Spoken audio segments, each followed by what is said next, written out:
Cougar fans, use this radio station tomorrow morning for important news updates. Listen to Utah's most important radio station tomorrow morning from 5 to 9 on KSL News Radio. And you can use this station to chime in about BYU basketball. That's what Cougar Nation is all about, getting the pulse of the fan base. And here's the number, 801-575-8255. Last chance of this show, the regular season finale, to answer this question. What do you think BYU's mindset should be for the upcoming Big 12 tournament?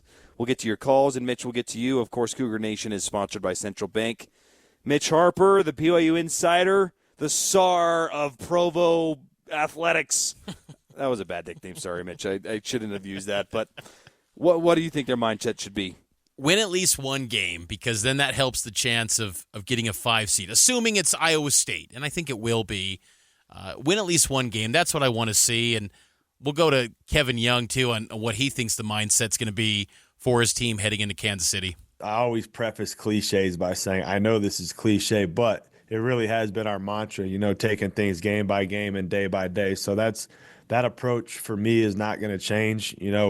We'll see who our opponent is in game one, and we'll prepare for that game just like we did every other game throughout this year. I think that's what I learned a lot with this group. They have done well with keeping like a singular focus and not trying to look past anything. So that's how we're going to approach this. I want to see at least one win, Matt.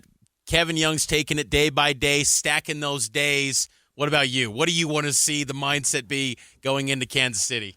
I think the mindset should be to forfeit the game. What? Forfeit? Here's the problem, Mitch. Okay, if you win that game, you're probably rematching against Houston. Then you would have had back-to-back games against some of the most physical teams in college basketball. And what kind of toll does that take? We saw in the Utah game, which was shockingly physical, Trey Stewart got banged up for a minute. Richie Saunders landed on someone's foot on a jump shot. Like, all it takes is one injury in this game to change your opportunities and your possibilities in the NCAA tournament. There's nothing to value. There's nothing to gain. Even if you do win that first game, there's no guarantee you're getting the 5 seed. And if you lose that game, there's no guarantee you're not getting the 5 seed. There's not enough data to point to when it comes to conference tournaments that if you do A, B, C, and D, that it results in a specific reward. We saw last year that Iowa State won the Big 12 tournament in dominating fashion, and they barely snuck into the 2 line. It just doesn't matter. This tournament, the committee has shown in recent years, we don't really give a rip about the outcome of the tournaments. Rocco Miller, a bracketologist who was on Cougar Sports Saturday last Saturday, said that by Friday they mostly have the bracket done. Yeah. So why play the game? Look, they're not going to forfeit. It was funny. I was being tongue in cheek, but really, I would play everyone 17 to 18 minutes. I would do some crazy stuff. Maybe you jack up 53s to see if you can get out of the slump. Like, I just don't think that you need to put all this energy and focus into winning this thing when at the end of the day, what really matters is next week. Yeah. No, it's a fair point. And I will say, though, I just feel like BYU matches up really well against Iowa State. And I just feel that they got some injury issues, too, don't they? Yes, and I think there's naturally that those two lining up against each other, BYU, matches up well. The 3 matchups BYU has had against Iowa State since joining the Big 12 last year against TJ Otzelberger's Iowa State program, BYU blew out the Cyclones in Provo. They were up 11 in Ames last before losing, and then they get a win last week in Hilton Coliseum in double overtime. I just think that BYU will get by Iowa State if they do.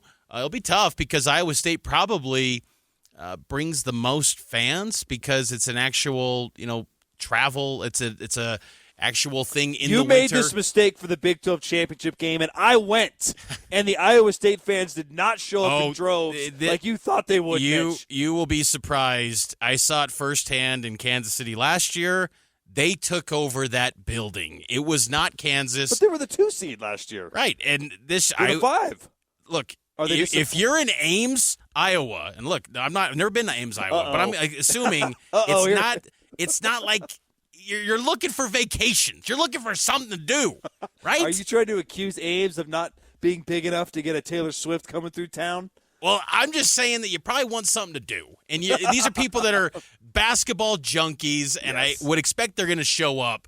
Yes, the football matchup, they were no-shows. I think there was more BYU fans at that game than Iowa State. But they show up for that basketball tournament, and they probably will be there for that quarterfinals because they probably assumed they were going to be in the top 4. So at a minimum, they were going to be there for that quarterfinal round on. So I would expect it's going to be BYU and Iowa State. I do think that BYU gets a matchup with Houston in the semis before falling to the Cougs in red.